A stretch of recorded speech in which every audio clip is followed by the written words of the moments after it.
நல்ல தகப்பனே, எங்கள் சர்வ வல்லமை உள்ள ஆண்டவரே, இந்த நாளுக்காக உமக்கு நன்றி. உம்முடைய கிருபை உள்ள கரத்தில் எங்களை தாழ்த்துகிறோம். கூடி வரும்போது எங்கள் மத்தியில் வருவேன் என்று நீர் வாக்குத்தத்தம் பண்ணியிருக்கிறீர் ஆண்டவரே.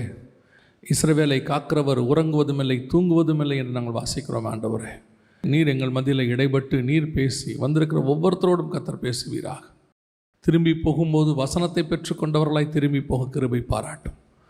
மகிமையுள்ள கரத்தில் எங்களை தாழ்த்துகிறோம் எங்கள் ஆண்டவர் இயேசுவின் நாமத்தில் பிதாவே. அல்லேலூயா.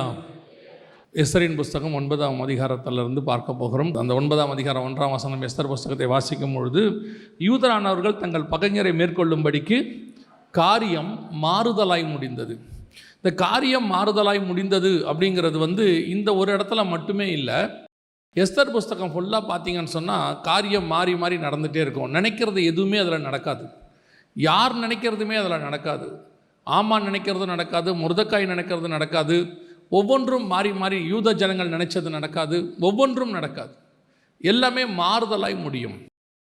பொதுவாக நாம் அத்தனை பேருக்குமே இந்த எஸ்தரின் புஸ்தகத்தில் நடக்கிற சம்பவங்களைப் போல் நிறைய காரியங்கள் நம்ம லைஃப்பில் நடக்கும். நாம் ஒரு எக்ஸ்பெக்டேஷன், அதாவது சொல்லுவாங்க லைஃப் ஃபுல் ஆஃப் எக்ஸ்பெக்டேஷன்ஸ் அப்படின்னு சொல்லுவாங்க. எதிர்பார்ப்புகள் நிறைந்தது தான் வாழ்க்கை அப்படிம்பாங்க. ஆனால் பொதுவாக என்னை பொறுத்த வரைக்கும் நான் எனக்கு வச்சுருக்கிறது எப்படின்னா, more expectations will give more disappointments அப்படின்னு சொல்லுவாங்க. அதிக எதிர்பார்ப்பு என்ன செய்யும்? அதிக ஏமாற்றத்தை கொடுக்கும். எதிர்பார்ப்பே இல்லாத ஒரு வாழ்க்கை இருக்குது பாருங்கள், அதில் பார்த்தீங்கன்னு சொன்னால் ஏமாற்றமே இருக்காது. ஆனால் எதிர்பார்ப்பு இல்லாமல் இருந்தால் வாழ்க்கை சுவாரஸ்யமாக இருக்காது அப்படின்னு சொல்லுவாங்க. ஆனால் என்னை பொறுத்த வரைக்கும் எதிர்பார்ப்பு இல்லாமல் இருக்கிறது சுவாரஸ்யமாக தான் இருக்குது. ஆண்டவர் என்ன செய்வாருங்கிறத டெய்லி பார்க்கலாம். நமக்குன்னு ஒரு எக்ஸ்பெக்டேஷனே கிடையாது. அப்போ நாம் நினைக்கிறது அப்படியே ஆப்போசிட்டாக நடக்கும், அல்லது நாம் நினைக்கிற விஷயத்துக்கு பதிலாக வேறொன்றை கர்த்தர் செய்வார். பெரும்பாலும் இந்த எஸ்தரின் புஸ்தகத்தில் அப்படிப்பட்ட காரியங்களை நாம் தொடர்ச்சியாக பார்க்க முடிகிறது.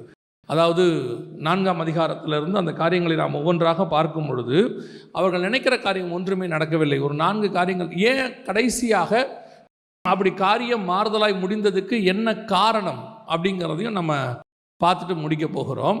முதலாவது ஒரு காரியம் மாறுதலாய் முடிந்தது என்ன அப்படின்னு சொல்லி பார்க்கலாமே. எஸ்தரின் புஸ்தகம் 6ஆம் அதிகாரம் 6வது வசனத்தையும் 7வது வசனத்தையும் வாசிங்க.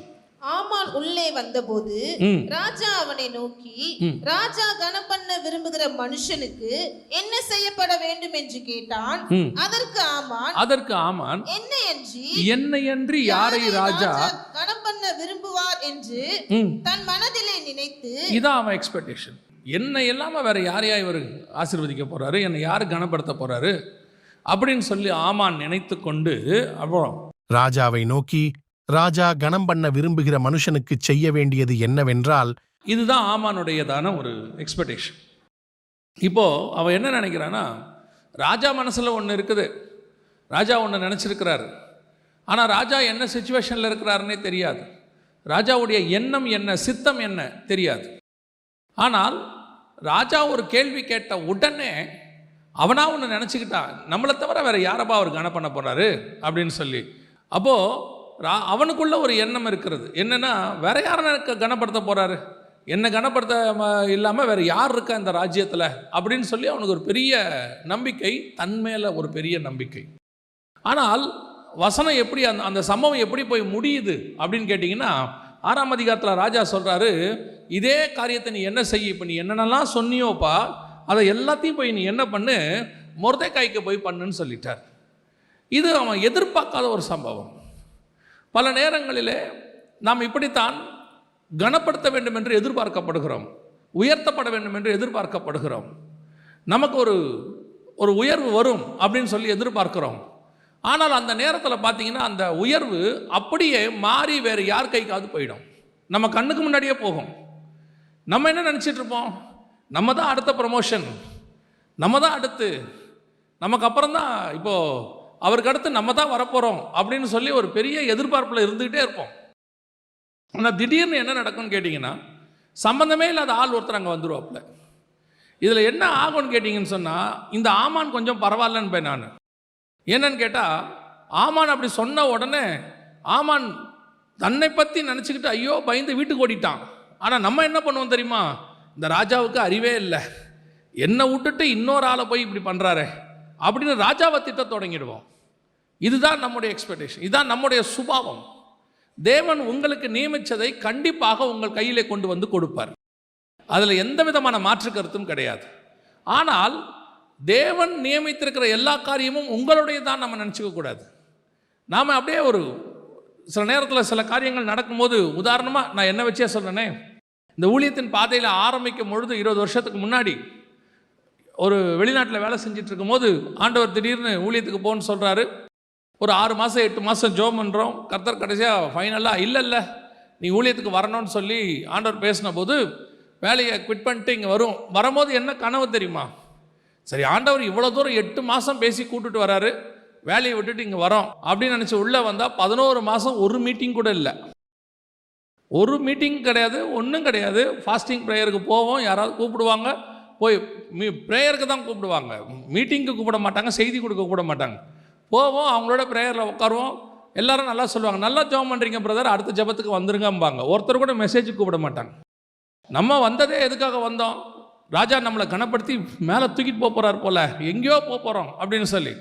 கடைசியில் எல்லாருக்கும் சந்தேகம் வந்துருச்சு, நீ ஊழியத்துக்கு தான் வந்தியா இல்லை வேறு எதுக்காவது வந்தியான்னு. அந்த சந்தேகம் கடைசியாக எனக்கும் வந்துருச்சு. நம்ம ஊழியத்துக்கு தான் வந்தோமா, கர்த்தர் தான் கூப்பிட்டாரா? நம்மளுடைய எக்ஸ்பெக்டேஷன் என்ன? இப்படி நம்ம ஒரு எதிர்பார்ப்பு, இப்படி வரும் அப்படி வரும், இது நடக்கும் அப்படின்னு சொல்லி.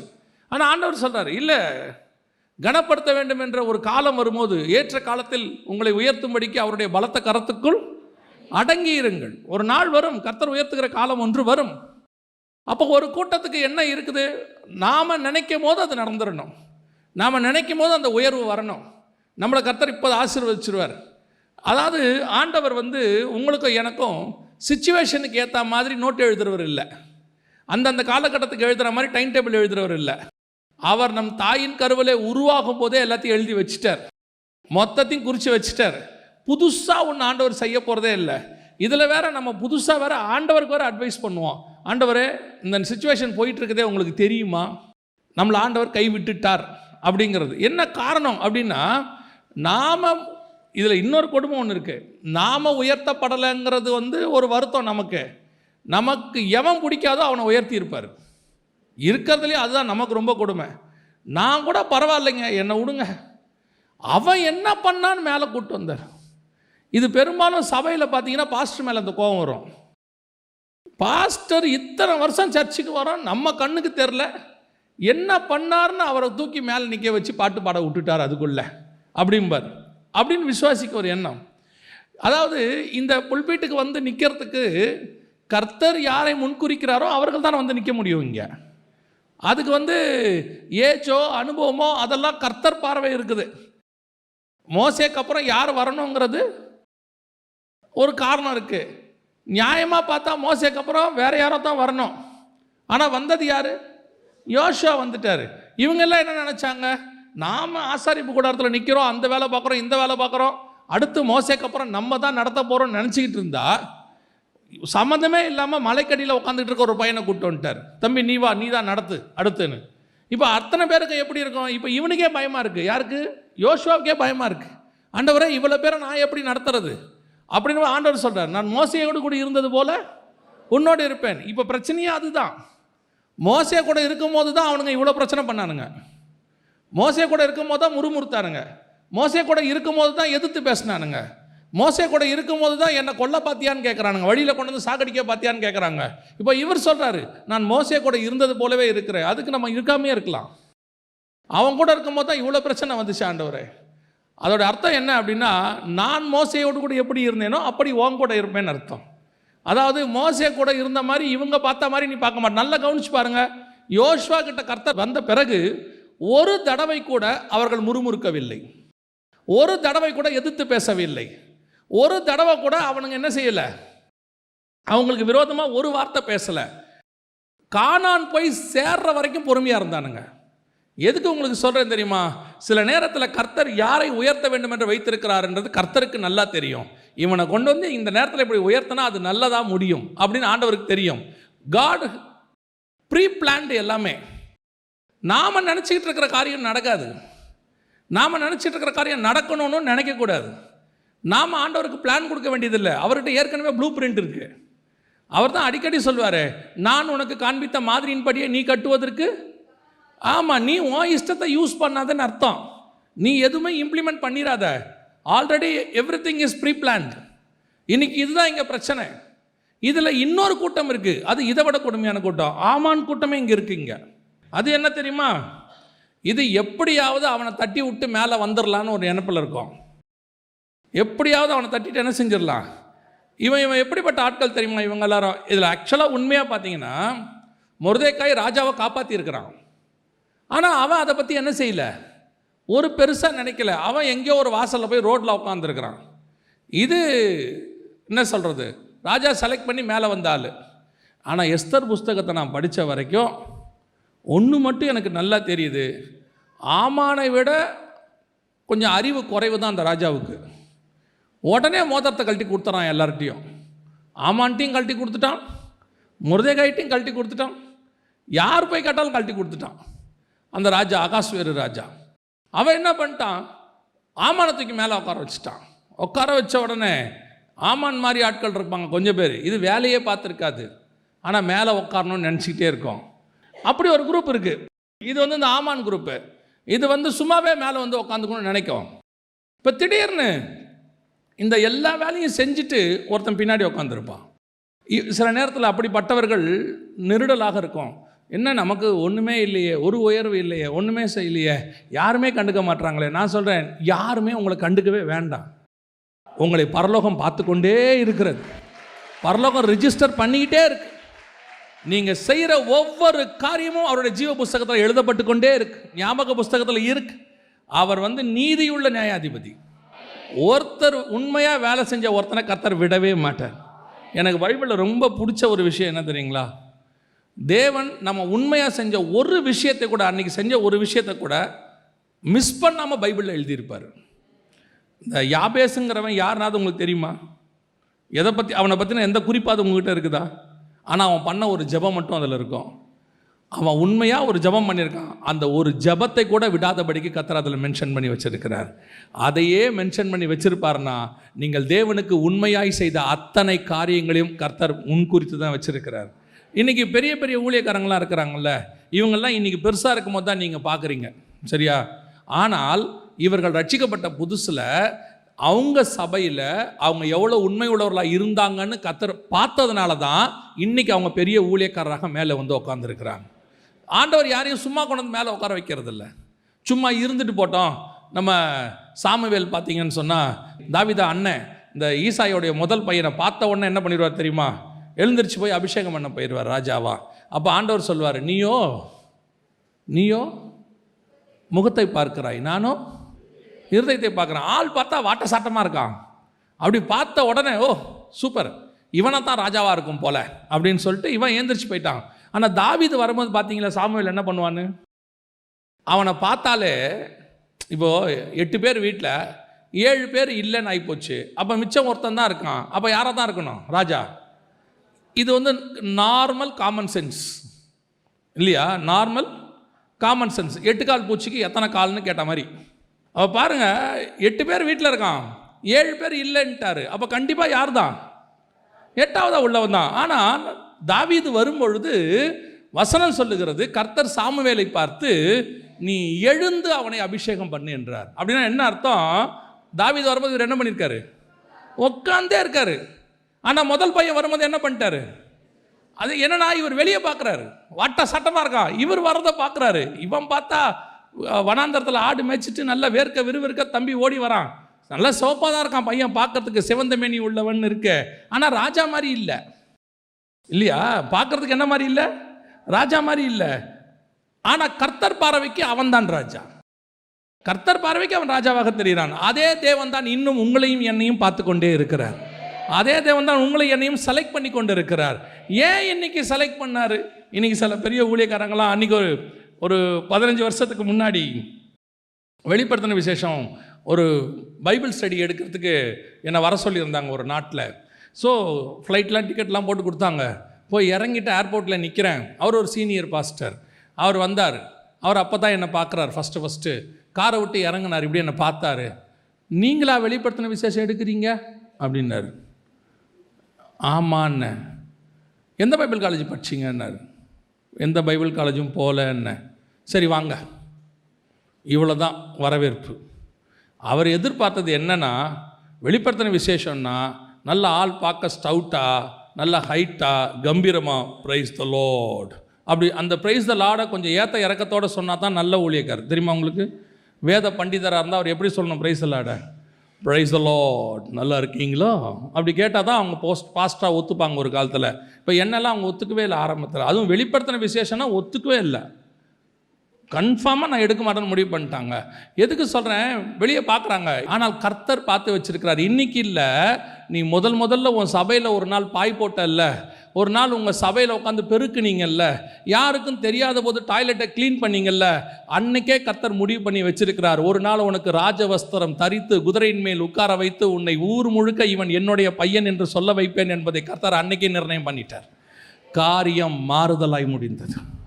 எல்லாரும் நினச்சாங்க இவன் தான் சொல்லி, அவனே நினச்சா நான் தான் சொல்லி. ஆனால் கர்த்தருடைய பார்வை மொர்தெக்காயின் மேல் இருக்கிறது.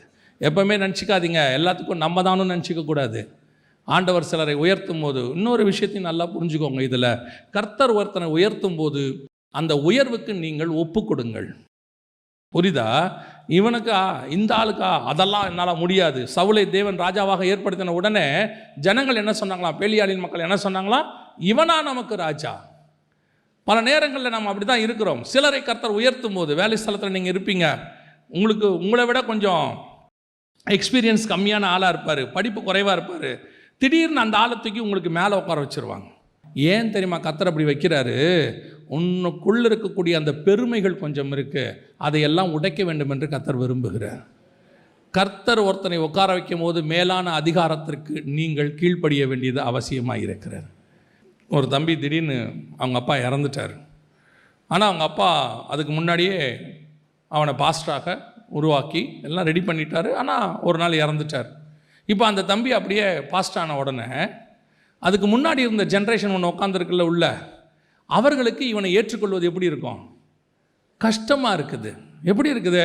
நான் பார்த்து விளையாடின பையன், நான் பார்த்து வந்த பையன், இவனா நமக்கு போதிக்கிறான் அப்படின்னு என்ன செய்ய முடியும்? ஏலிகிட்ட பேசிக்கிட்டு இருந்த ஆண்டவர் திடீர்னு சாமுவேல்கிட்ட பேச ஆரம்பிச்சிட்டாரு. சாமுவேல்கிட்ட பேச ஆரம்பித்தா ஏலி எவ்வளோ கெட்டவன் தான், ஆனால் அவங்ககிட்ட ஒரு நல்ல குணம் இருந்துச்சு. கர்த்தர் சாமுவேல்கிட்ட பேசுகிறாருன்னு தெரிஞ்ச உடனே கர்த்தர் என்ன சொன்னார்னு கை கட்டி கேட்க ஆரம்பிச்சிட்டான். ஆண்டவர் உனக்கு என்ன சொன்னாரோ அதை எனக்கு சொல்லு. ஆண்டவர் சில நேரங்களில் உங்களுக்கு மேலாக ஒருத்தரை உட்கார வைக்கும் போது நீங்கள் வயதில் பெரியவர்களாக இருந்தாலும் அனுபவத்தில் பெரியவர்களாக இருந்தாலும், இந்த சர்ச்சில் உட்காந்துட்டு ஒரு 30 தடவை 40 தடவை பைபிளை மொத்தமாக படித்து முடிச்சிருப்பாங்க. அவங்களுக்கு மேலேருந்து எது பேசினாலும் அவங்களுக்கு என்ன ஆகாது? சாட்டிஸ்ஃபையே ஆகாது. இதெல்லாம் நான் அந்த காலத்திலேயே கேட்டேன், இதெல்லாம் அவர் அன்றைக்கே பேசிட்டார். இப்படி பேசிக்கிட்டு ஒரு குரூப் உட்காந்துருக்கோம். இன்றைக்கி ஒரு சபைக்குள்ளே உட்காந்துக்கிட்டு இந்த ஆமான் மாதிரி என்னைத்தான் கனம் பண்ணுவார் ஆகும். ஆண்டவர் சொல்கிறார், நீ இல்லை, வேற ஒருத்தன் இருக்கான். அந்த வேற ஒருத்தனை கனம் பண்ணும்போது ஏற்றுக்கொள்ளக்கூடிய மனப்பக்குவம் வரணும். ஃபஸ்ட் அக்செப்ட் பண்ணணும். எல்லாத்துக்கும் எல்லாரையும் கர்த்தர் என்ன செய்யறதில்ல? செலக்ட் பண்ணுறதில்ல. ராஜாவாக இருக்கிறதுக்கு தாவீது தான் கரெக்டு, ஆனால் தளபதியாக இருப்பதுக்கு யோவாப் தான் கரெக்டு. அவனை தான் அங்கே செலக்ட் பண்ண முடியும். யோவாப் நினைக்கக்கூடாது, நான் ஏன் ராஜாவாக இருக்கக்கூடாது, நான் தான் சண்டை போட்டு இந்த தாவீது ராஜாவாக இருக்கிற பல யுத்தத்துக்கு நான் தான் நல்லா பண்ணியிருக்கிறேன், நான் ஏன் ராஜாவாக இருக்கக்கூடாது? நீ இருக்க முடியாது தம்பி, நீ ராஜாவாக இருக்க முடியாது. ஏன்னா அது அபிஷேகம். கர்த்தர் அவனை மேலே உட்கார வச்சிருக்கிறாரு. உனக்கு இன்னொரு அபிஷேகம், அவனுக்கு உதவி செய்கிற அபிஷேகம். பல நேரங்களிலே நான் மொர்தெக்காயாய் இருக்க வேண்டும், ஆமான் மொர்தெக்காயாய் மாறவே முடியாது. காரியம் மாறுதலாய் முடிந்தது. இந்த எக்ஸ்பெக்டேஷன் வச்சுக்காதீங்க. ஆண்டவருக்கு தெரியும் நீங்கள் செய்கிற காரியங்களை கர்த்தர் பார்த்து கொண்டே இருக்கிறார். நீங்கள் ஒரு சின்ன ஒரு வெள்ளி காசு போட்டால் கூட கர்த்தர் அதை பார்த்தாராமா? நீங்கள் செய்கிற ஒரு சின்ன காரியத்தையும் பரலோகம் பார்த்து கொண்டே இருக்கிறது. த டே வில் கம், அந்த நாளிலே கர்த்தர் உங்களை உயர்த்தி மேலே உட்கார வைக்க வல்லமை உள்ளவராய் இருக்கிறார். அல்லேலூயா. 2வது வாசியுங்கள். எஸ்தரின் புஸ்தகம் 7ஆம் அதிகாரம் 10வது வசனத்தை வாசிங்க. அப்படியே ஆமான் மொர்தெக்காய்க்கு ஆயத்தம் பண்ணின தூக்கு மரத்தில் ஆமானை தூக்கி போட்டார்கள். அப்பொழுது ராஜாவின் உக்கிரம் தணிந்தது. 2வது காரியம் எப்படி மாறுதலாய் முடிந்தது? 2வது, இந்த ஆமான் ப்ரீ பிளான்ட். என்ன ப்ரீ பிளான் தெரியுமா? இன்னைக்கு ராஜா நம்மளை கூப்பிட்டுருக்கிறாரு, நம்ம விருந்துக்கு போயிட்டு வரோம், வந்த உடனே மொர்தெகாயை தூக்குறோம், க்ளோஸ் பண்ணுறோம். இது 2வது ஸ்டெப்பு. ஆனால் எந்த தூக்குமரம் மொர்தெகாய்க்கு செய்யப்பட்டதோ அதே தூக்குமரம் ஆமானுக்கு தூக்குமரமாய் மாறியது. இதுதான் இன்னைக்கு நடந்துகிட்டு இருக்குது, பல இடங்களில் நடக்குது. பல நேரத்தில் நம்ம யோசிக்கிறோம்ல, இந்த இஸ்ரேல் காசா பிரச்சனையை எடுத்துக்கோங்களேன். இஸ்ரேல் காசா பிரச்சனையை பற்றி மீடியாஸ் என்ன சொல்லுது அதெல்லாம் ஒரு பக்கம் இருக்கட்டும், மீடியா சொல்கிறது ஒரு பக்கம் இருக்கட்டும், மக்களுடைய கருத்து ஒரு பக்கம் இருக்கட்டும். நான் எப்பவுமே சொல்வேன், பைபிள் என்ன சொல்லுதுங்கிறது தான் முக்கியம். ஏன்னா மனுஷ கருத்து மாறும், இது தேவனுடைய திட்டம், இது மாறவே மாறாது. இந்த காசா பிரச்சனை மட்டும் இல்லை, இஸ்ரவேலுக்கு விரோதமாக எழும்பின அத்தனை பேருடைய பிரச்சனை இங்கிருந்து ஆரம்பிக்குது. இங்கே மொர்தெகாய்க்கு மட்டும் இந்த பிரச்சனை ஆரம்பிக்கல, மொர்தெகாயை சேர்த்து யூதர்களுக்கு அத்தனை பேருக்கு இந்த பிரச்சனை ஸ்டார்ட் ஆயிடுச்சு. அங்கே இன்னைக்கு உள்ள மாதிரியே அன்னைக்கும் ஸ்டார்ட் ஆயிடுச்சு. என்ன நடந்துச்சு பார்க்கறதுக்கு எப்படி இருக்குது? மொர்தெகாய் ஆமானுக்கு எந்த விதமான மரியாதையும் கொடுக்கல. அவன் ஆமான் வரும்போது போகும்போது சல்யூட் அடிக்கல. கேட்டால் சொல்கிறான் நான் யூதன். அவன் சொன்னது என்னது? நார்மலாக கேட்டு பாருங்கள், நார்மலாக சொல்லி பாருங்கள். இதை சொன்ன உடனே அத்தனை பேருக்கு என்ன தோணும் தெரியுமா? யூதனுங்களுக்கு திமிரு ஜாஸ்தி. இந்த ஸ்டேட்மெண்ட்டை சொல்லி பாருங்கள். இப்போ இந்த இன்சிடெண்ட்டை சொல்லுங்களேன். ராஜா முத்திரை மோதத்தை ஆமானுக்கு கொடுத்து விட்டார், ஆமானை எல்லாரும் வணங்க வேண்டும் என்று யார் சொன்னது? ராஜா சொல்லி இருக்கிறார். ஆனால் வசனம் என்ன சொல்லுது? மொர்தெகாய் மட்டும் அவனை என்ன செய்யலையாமா? வணங்கவே இல்லையாமா. நீ ஏன்டா வணங்கலன்னு கேட்டா அவன் சொல்ற ஒரே ஒரு வார்த்தை என்னது? நான் யூதன். இப்போ இந்த ஸ்டேட்மெண்ட்டை வச்சுக்கிட்டு இதை மட்டும் பாருங்களேன், எப்படி இருக்கும் தெரியுமா? எவ்வளோ திமிரு இந்த யூதனுக்கு பாருங்க. ராஜா எல்லாரையும் வணங்க வேண்டும் என்று சொல்லுகிறார், இவன் என்ன சொல்றான்? வணங்க முடியாதுன்னு சொல்றான். அப்போனா இந்த யூதனுக்கு எவ்வளோ திமிர் இருக்கும். இப்படி தான் பார்க்கறதுக்கு தெரியும், வெளியே பார்க்கறதுக்கு அப்படி தான் தெரியும். உள்ளே கொஞ்சம் போய் படிச்சு பாருங்க. ஏன் அவன் வணங்கலைங்கிறதுக்கு காரணம் இருக்குது அந்த இடத்துல. ஏன் ஆமானை வணங்கவில்லை, அவன் ஏன் ராஜாவை கனப்படுத்துகிறான், ஏன் ஆமானை வணங்கவில்லைங்கிறதுக்கெல்லாம் உள்ள ரீசன் இருக்குது. அவங்க செய்கிற காரியங்கள் எல்லாம் பார்த்துட்டே இருக்கிறான். இந்த ஆமான் யூதர்களுக்கு என்ன செய்கிறான், யூதர்களுக்கு விரோதமாக என்ன பண்ணுறான். அவனுக்கு பேர் துஷ்ட ஆமான். என்ன ஆமான்? துஷ்ட ஆமான். அவன் வணங்க மாட்டேங்கிற முடிவுக்கு வந்துட்டான். இப்போ நீங்கள் உள்ளே போய் படித்து பார்த்தீங்கன்னா தான் தெரியுது, யூதன் செஞ்சதுக்கு என்ன இருக்குது? ஒரு காரணம் இருக்கிறது அப்படின்னு இருக்கு. நீங்கள் இதை ஃபுல்லாக படித்து பாருங்களேன். வெளிப்படையாக நீங்கள் நார்மலாக படிச்சிங்கன்னா எஸ்தரும் மொர்தெகாயும் சேர்ந்து யூதர்களுக்கு விரோதமாக இருந்த எல்லாரையும் க்ளோஸ் பண்ணி போட்டாங்கன்னு இருக்குது. நார்மலாக இருக்கும்போது படித்து பாருங்கள். ஆனால் உள்ளே கொஞ்சம் டீப்பாக போய் படித்து பாருங்கள். அதுக்கு முன்னாடி அத்தனை பேரும் யூதர்களை கொலை பண்ணுவதற்கு டேட்டை ஃபிக்ஸ் பண்ணிட்டாங்க. 13ஆம் தேதி இவங்களை க்ளோஸ் பண்ணுறோன்னு முடிவு பண்ணிட்டாங்க. 12ஆம் மாதம் 13ஆம் தேதி. ஆனால் அந்த விஷயம் பின்னாடி தான் வருது. முன்னாடி படிக்கும்போது பார்த்தீங்கன்னா எஸ்தரும் மொர்தெகாயும் சேர்ந்து எல்லாரையும் கொலை பண்ணிட்டாங்க. அப்படிதான். அந்த மாதிரி தான் இன்னைக்கும் சரி, யூதர்களுக்கு விரோதமாக வரக்கூடிய செய்திகள் எல்லாமே பார்க்கறதுக்கு மீடியாவில் எல்லாரும் சொல்கிறாங்க, இந்த யூதர்கள் பாருங்க பாலஸ்தீனத்தில் இந்த மாதிரி பண்ணிட்டாங்க அப்படின்றாங்க. யூதர்கள் பண்ணுறதுக்கு முன்னாடி யூதர்களை என்ன பண்ணாங்க, அவனுடைய ரியாக்ஷனை தான் நம்ம பார்க்குறோமே ஒழிய, for each and every reaction opposite reaction சொல்லுவாங்க. For each and every action என்ன நடந்துச்சு, என்ன பண்ணான். சில ஆட்கள் இருக்காங்க நம்மக்கிட்ட உட்காந்து பொறுமையாக கோவப்படுத்துவான். பார்த்துருக்கீங்களா? நம்மளை டென்ஷன் படுத்துறானே, அவன் எப்படி டென்ஷன் படுத்துவான் தெரியுமா? சவுண்டாக டென்ஷன் படுத்த மாட்டான், பொறுமையாக டென்ஷன் படுத்துவான். ஆனால் உங்களுக்கு எனக்கும் அவனுக்கு பதில் பொறுமையாக சொல்ல தெரியாது. 2 கத்துவோம் பாருங்க. பார்க்குறவங்களுக்கு என்ன தெரியும் தெரியுமா? அவன் பொறுமையாக பேசிக்கிட்டு இருக்கான், இவன் என்ன கத்துறான் பாருங்க. சில நேரத்தில் நம்மளை ட்ரிகர் பண்ணுற ஆட்கள் இருக்குது, அப்படி நம்மளை கோவப்படுத்தி விட்டு அது அமைதியாக உட்காந்துருக்கோம். அப்புறம் சொல்லுவாங்க, அவர் ரொம்ப கோவக்கார், ரொம்ப திட்டார், அடிக்க கை ஓங்கிட்டார். ஏன் ஓங்கினார்? அதான் பிரச்சனை. இஸ்ரவேலுக்கும் இப்போ அதான் பிரச்சனை. இஸ்ரவேல் அடித்தா எல்லா சேனல்லையும் வந்துடும். இஸ்ரவேலை நீங்கள் போய் அடித்து பாருங்கள், 1-2 சேனலில் ஓரமாக வரும். அவன் 1000 பேரை கொண்டானா பிரச்சனை இல்லை, இவன் திருப்பி 10,000 பேரை கொண்டுருவான், அது பிரச்சனை, இஷ்யூ ஆகிடும். அந்த மாதிரி தான் அன்னைக்கும் நடந்துச்சு. இந்த புக்கு முழுக்க வாசித்து பாருங்க, எஸ்தரின் புஸ்தகத்தில் அப்படி தான் இருக்கு. அப்போ என்ன நடந்துச்சு? இந்த மொர்தெகாய்க்கு அவன் செஞ்சுட்டான் ஒரு தூக்கு. இவனை தூக்குறோம், இவன் இல்லாமல் பண்ணுறோம், காலி பண்ணுறோம் அப்படின்னு சொல்லி. ஆனால் கர்த்தர் எப்படி காரியத்தை மாறுதலாய் முடிய பண்ணினார்? எந்த தூக்கு மரத்தை இவனுக்கு செஞ்சு வச்சானோ அதை விட பெரிய ஆச்சரியம் என்ன தெரியுமா, இந்த தூக்கு மரத்தை மொர்தெகாய்க்கு செய்ய சொல்லி ஒருத்தர் இவனுக்கு ஐடியா கொடுத்தாங்க. யார் கொடுத்தது ஐடியா? ஒய்ஃபு.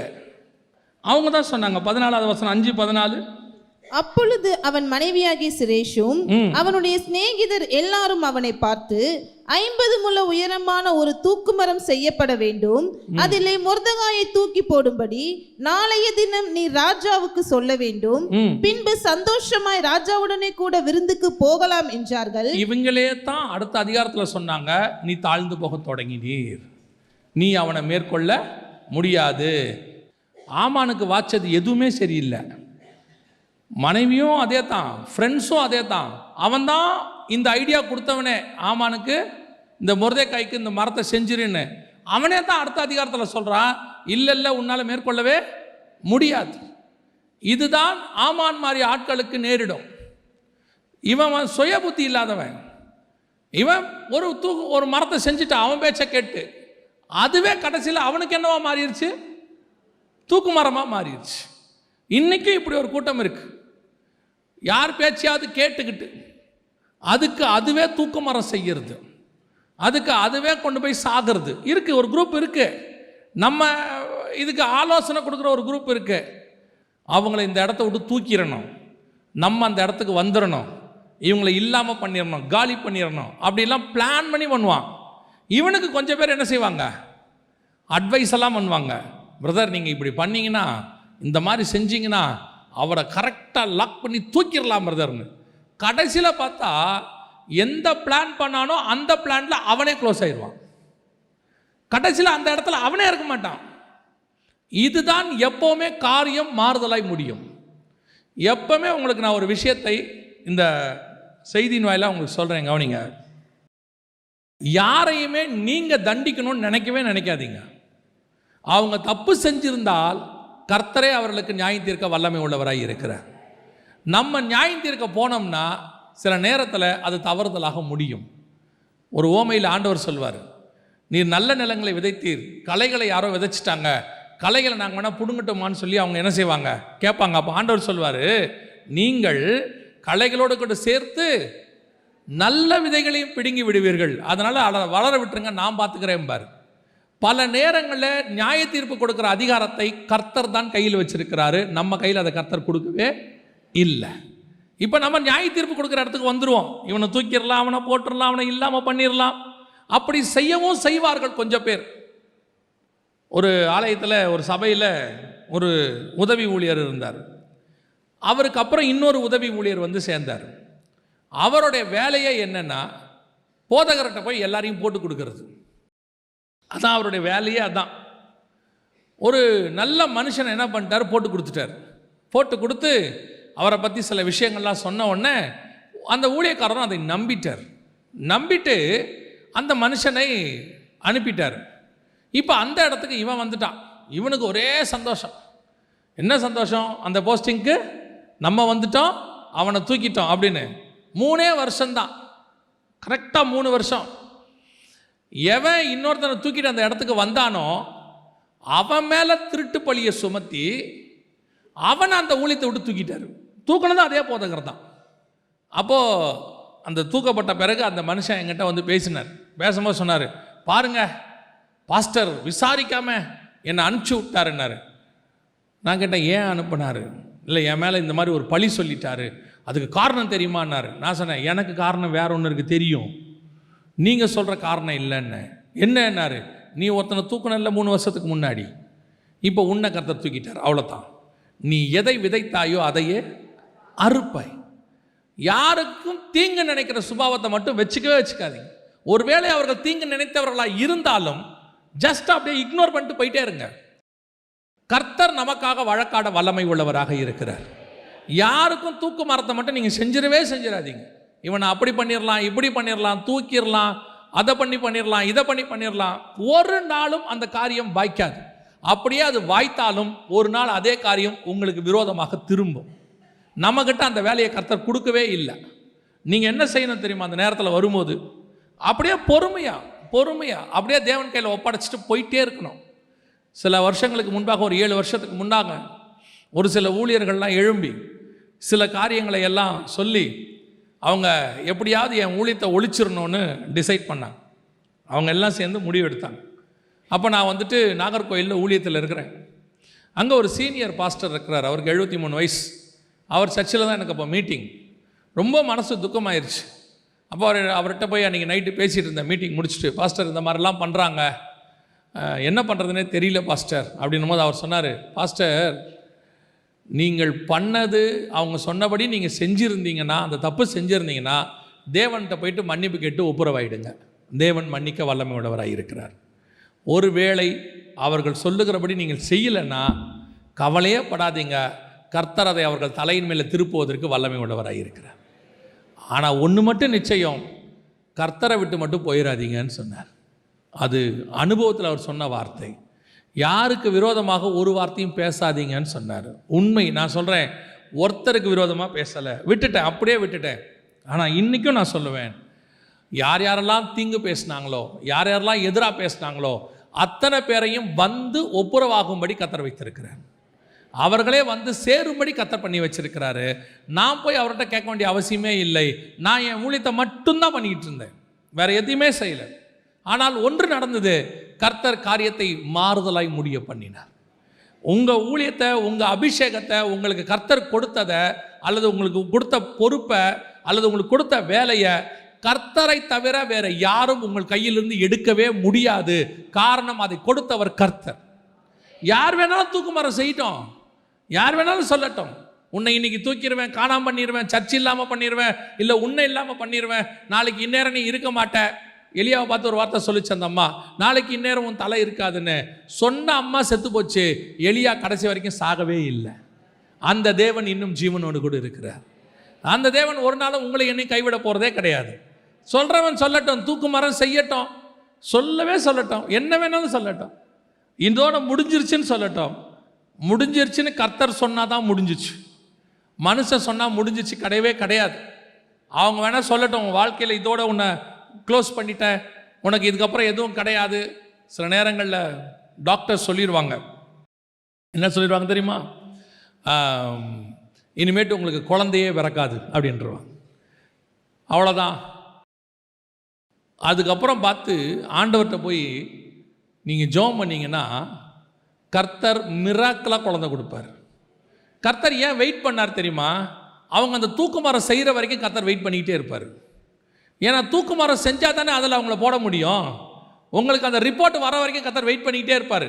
நீங்களும் எல்லா ஹாஸ்பிட்டல் போயிடுவீங்க, எல்லா டாக்டரும் பார்த்துருவீங்க, எல்லாம் பண்ணிவிட்டு கடைசியாக மெடிக்கல் ரிப்போர்ட் கையில் இருக்கும், உங்களுக்கு குழந்தை பிறக்காது அப்படின்னு. இப்போ அந்த மெடிக்கல் ரிப்போர்ட்டை கையில் வச்சுக்கிட்டு நீங்கள் ஜெபம் பண்ணி பாருங்கள், கர்த்தர் பிள்ளையை கொடுக்க வல்லமை உள்ளவராக இருக்கிறார். இப்போ நீங்கள் போய் டாக்டர்கிட்ட சொன்னீங்கன்னா அவங்க என்ன சொல்லுவாங்க தெரியுமா? அடுத்த வார்த்தை, இட்ஸ் அ மெடிக்கல் மிராக்கிள் அப்படிம்பாங்க. அது மெடிக்கல் மிராக்கிள் இல்லை, காட்ஸ் மிராக்கிள். மெடிக்கலில் ஏது மிராக்கிள்? மெடிக்கலில் மிராக்கிளே கிடையாது. மிராக்கிள் கர்த்தர்கிட்ட தான் இருக்குது. எப்போ தூக்கு மரம் செய்கிறானோ நீங்கள் நினச்சிக்கணும், அந்த தூக்கு மரத்தில் அவன் தான் விழப்போகிறான், நீங்களும் நானும் விழப்போகிறது கிடையாது.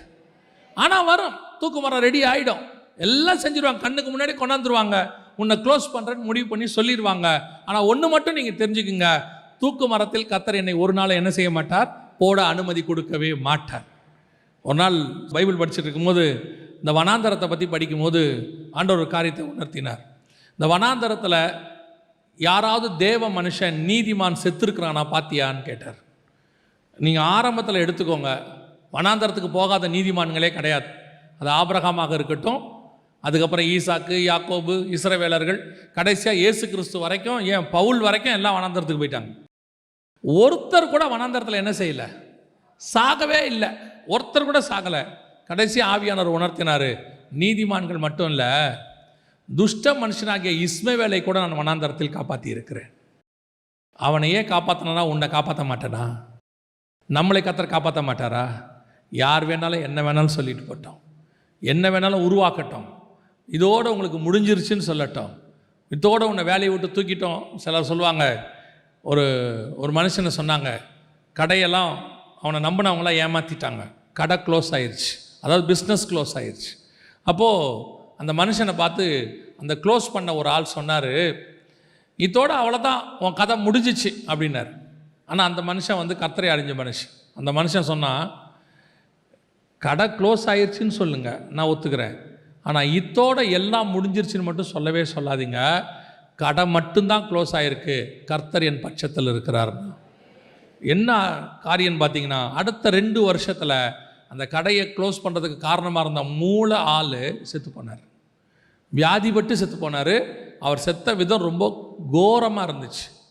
ஆனால் இந்த மனுஷனையோ கர்த்தர் ஆசீர்வதிச்சு அதை விட பல மடங்கு கர்த்தர் ஆசீர்வதிச்சு உயர்த்தி மேலே கொண்டு உட்கார வச்சுட்டார். அல்லேலூயா. அவங்க என்ன வேணாலும் செய்யட்டும், என்ன தூக்குமாற வேணாலும் பண்ணட்டும். பண்ணி முடிக்கும் போது உங்களுக்கு மட்டும் ஒன்று தெரியணும், இதில் நான் சாக போகிறதே கிடையாது, இதில் அவன்தான் சாக போகிறான். எவன் உங்களுக்கு குழி வெட்டினானோ அந்த குழியில் அவனே விழுவான். எவன் தாவீது சாக வேண்டும் என்று விரட்டினானோ அவனே சாவான். தாவீது சாக மாட்டான், ராஜாவாக மாறுவான். காரியம் எப்படி முடிந்தது? மாறுதலாய் முடிந்தது.